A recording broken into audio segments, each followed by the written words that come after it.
The chest has lived in my dining room for 7 years now, and I have never once opened it without thinking of him.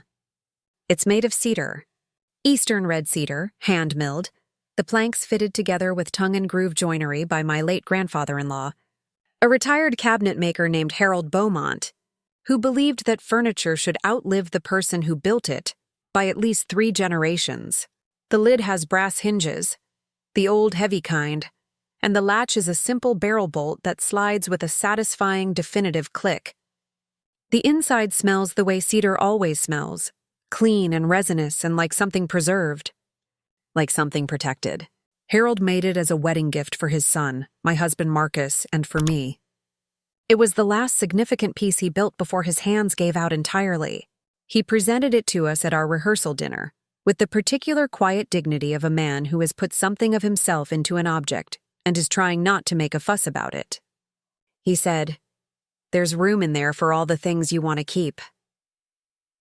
He passed away 14 months after our wedding.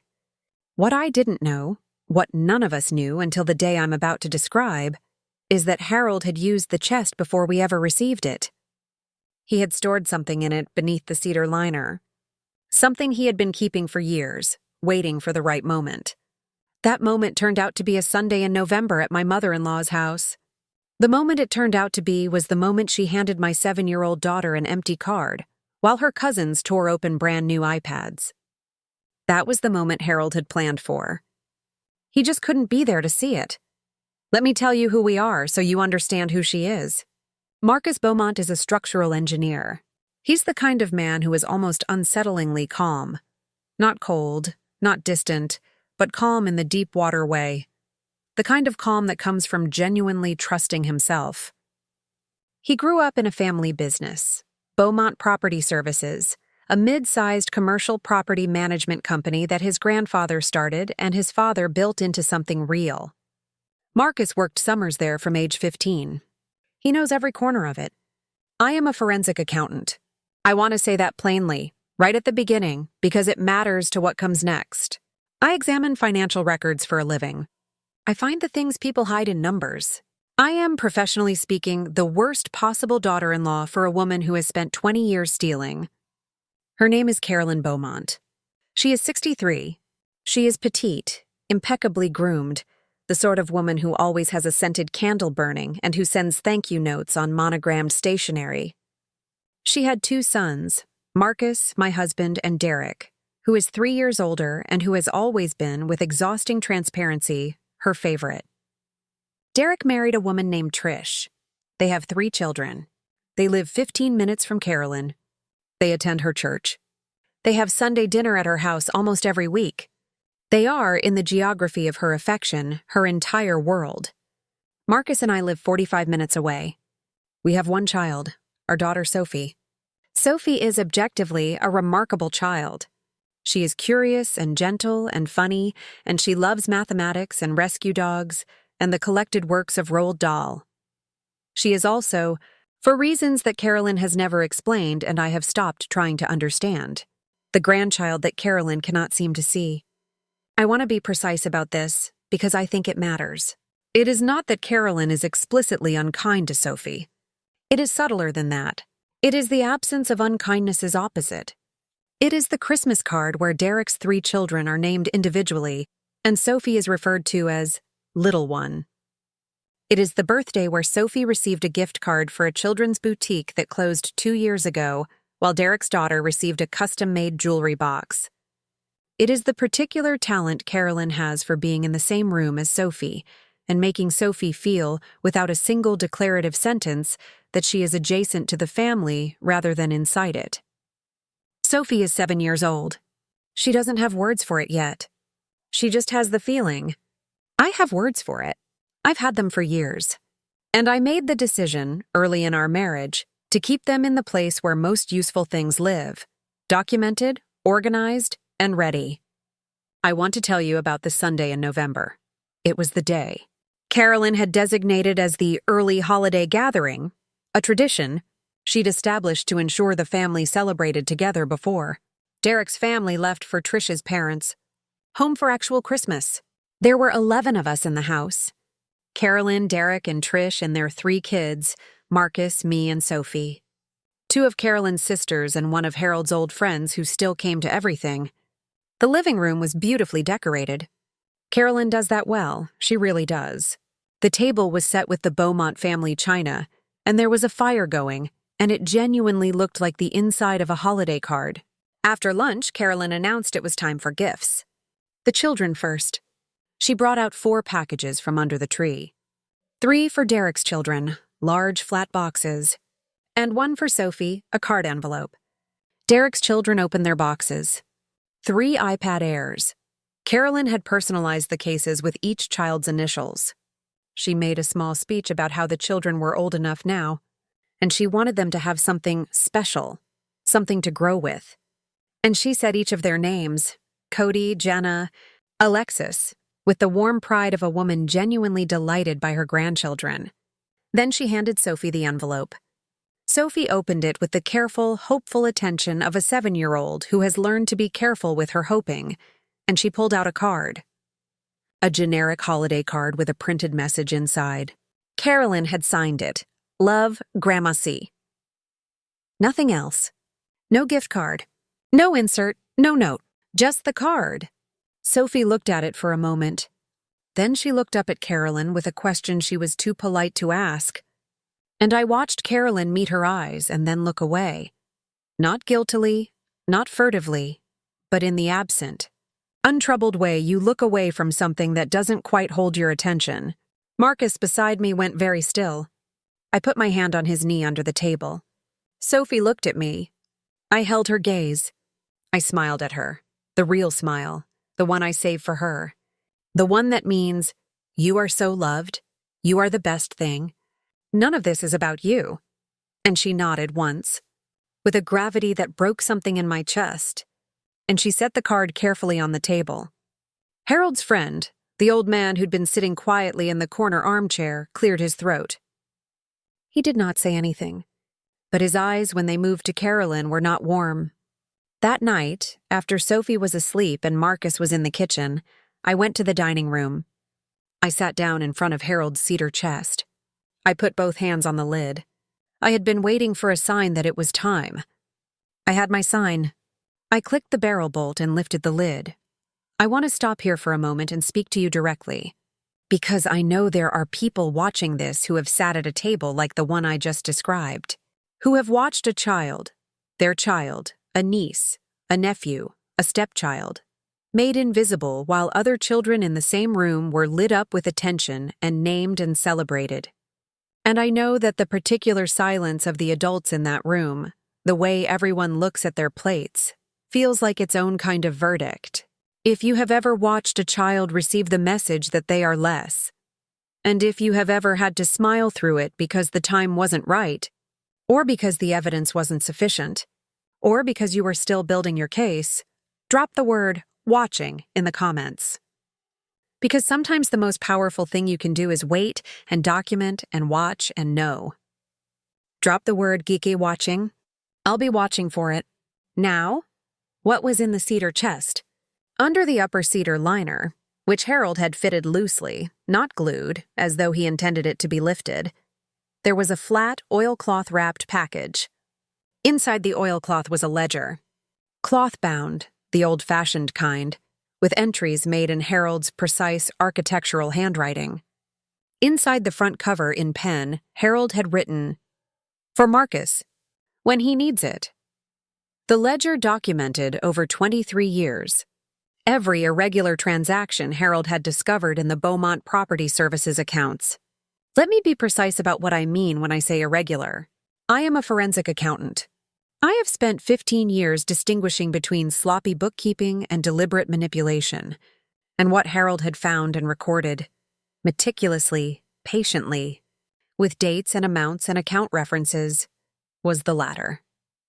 Carolyn Beaumont, who had served as the company's bookkeeper and office manager for 23 years, had been systematically diverting funds from the business. Not dramatically, not in lump sums that would trigger alerts. In the patient, disciplined way of someone who understands that slow extraction is less visible than fast. Inflated vendor invoices, a handful of which she then paid to a shell account she controlled. Duplicate entries, one of which was legitimate and one of which was not. Periodic transfers, always under threshold, always timed during periods of high transaction volume. Over 23 years, Harold's ledger documented $387,000. He had not confronted her. He had not told Marcus. He had not, as far as I could determine from the ledger, ever let on that he knew. He had simply written it down. At the back of the ledger, behind the last entry, was a folded letter in an envelope sealed with wax. Harold's initials in the seal. The envelope was addressed in Harold's handwriting to me. By name, not Marcus. Not to whom it may concern. To me. For Imogen. I opened it. Harold had written, "You're the one who'll know what this is. You're the one who'll know what to do with it. I'm sorry it took me so long to do something." I kept thinking she would stop. She never stopped. "I'm leaving this to your judgment because I trust it, and because I know you love Marcus, and because I believe you will do what is right for Sophie." He had written, "The chest I built. The truth I kept. I'm sorry I couldn't deliver it myself." I sat with that letter for a very long time. Marcus and I did not speak about this lightly. I want you to understand that, because I think it would be easy to frame what comes next as a revenge mission, and it was not that. It was a conversation that lasted, honestly, several weeks. A conversation between two people who loved Harold and loved each other and loved their daughter, and were trying to figure out what honoring all three of those things simultaneously looked like. Marcus read the ledger in one sitting at the kitchen table on a Saturday morning. He did not speak for most of it. When he finished, he closed it and put his hands flat on the cover, and he sat there for a long time. He said, "He knew." I said, "He knew." He said, "He protected her anyway." I said, "Until he couldn't anymore."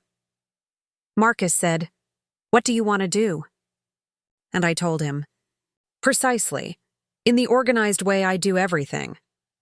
What I had verified against existing records, what I had flagged for further examination, what the exposure was legally, and what I believed our options were. I laid out 3 paths: legal action, a private resolution, or a confrontation without legal action where we disclosed what we knew and allowed Carolyn to choose her response. Marcus chose the third. "For my father's sake," he said. "Not for hers." I spent 3 weeks verifying Harold's ledger against 4 years of available records. I confirmed $219,000 of the documented amount, the portion still within the forensically verifiable window. I had everything organized, tabbed, and summarized by December 1st. We chose Christmas, not out of cruelty, but because Harold had built the chest as a wedding gift. And Carolyn had shown her hand on a Sunday in November. And there was something Harold might have appreciated about the symmetry: the holiday table, the family china, the season of alleged peace, and the truth finally arriving on time. Carolyn's dining room was exactly as it always was. The garland on the mantel, the candles, the china. She had made the roast she always made. She had set out the crystal her own mother had given her. Derek and Trish and their children were there. Harold's sisters, both of them. A neighbor who joined every year. Marcus sat at one end of the table. I sat beside him. Sophie sat beside me, coloring quietly in a notebook she'd brought, because Sophie had learned to bring her own entertainment to Carolyn's gatherings. After the meal, after the plates were cleared, after Carolyn had accepted compliments on the roast with the quiet pleasure of a woman entirely at home in her own theater, Marcus said, "Mom, we need to show you something before everyone gets up." Carolyn looked at him, then at me. I had the chest at my feet. We had brought it in from the car while she was in the kitchen. I lifted it and set it on the table, gently on the cloth away from the candles. Carolyn went very still. "Dad's chest," Marcus said. "The one he built for us." "Yes," Carolyn said slowly. "I see that. We found something inside it," he said. "Under the liner." I slid the bound document across the table, not the ledger itself, which I had preserved, but my forensic summary, clean and tabbed. I've spent 3 weeks cross-referencing your father's documentation against the company's available records, I said, in the steady, neutral tone I use in client consultations. This is a summary of what I found. He documented $387,000 over 23 years. I've been able to verify $219,000 of that independently. I want to be very clear. I haven't filed anything. I haven't called anyone. I haven't spoken to an attorney on this matter. Tonight is a family conversation. Derek said, "What is this?" His voice had the sharp edge of a man who suspects but doesn't yet know. Carolyn had not moved. She was looking at the chest. I said, "Carolyn, do you want to read the summary? Or would you like me to walk through it?" "Nothing," Marcus said quietly. "Mom." And she, Carolyn Beaumont, who sent thank you notes on monogrammed stationery, who always had a candle burning, who could produce a beautiful holiday table out of apparent effortlessness, began to cry. Not gently. Not in the composed, delicate way of a woman caught in a minor embarrassment. She cried in the way of someone whose floor has dropped away, whose story has collapsed, who has been seen. She said he knew. Not a question. He knew the whole time. Marcus said, "Yes." And he never... She stopped. She pressed both hands over her mouth. Her shoulders heaved. Trish said, "What is happening?" I said, still quietly, "Derek, you'll want to read the summary. It's important for your understanding of the company's historical financials." Derek picked up the summary with the careful, slow movements of a man who is very frightened. Carolyn had stopped crying.